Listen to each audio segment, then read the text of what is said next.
Hi, this is Tom. Welcome back to my Schizophrenia channel where I talk about schizophrenia and other mental illnesses. Today I want to talk about ice cream trucks.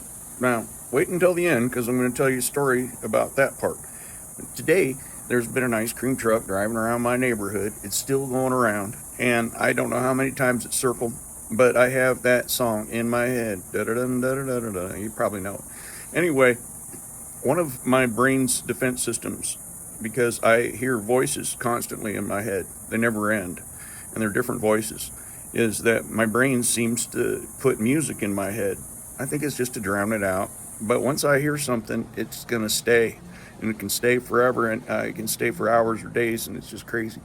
Well, here's my story about the ice cream truck. Back when I was in my early 20s, I worked as a crap stealer at a casino, and I worked the graveyard shift. So many times I didn't get home until, about 6 a.m. If I was lucky. And then I would have to wind down and try to go to sleep.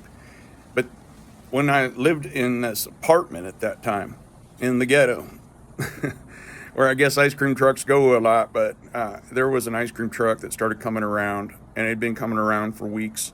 And every morning it would wake me up. And every morning I would have that song in my head while I was trying to go back to sleep. I didn't know I had schizophrenia at that time. I didn't know the reasons. But one day I just had enough. And this comes back to my schizophrenia because it's been so many years that I did not know what my problem was. And I woke up because the ice cream truck came by again, and I just had enough. And I got up and I was only wearing my pajama bottoms, and I ran out barefoot with no shirt on, and I went up to the ice cream truck, and I went up to the person driving it, and I said, "I'm just sick of this ice cream truck. Could you stop coming by? I'm trying to sleep." And there was just a girl in there driving it, and she wasn't very old, and she just, tear in her eye, said, "I'm so sorry. It's my first day."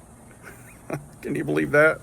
So whoever had been driving by all those other days wasn't even her, and it was her first darn day, but she never came by again. But I felt bad about it. I really did. I still feel bad about it today.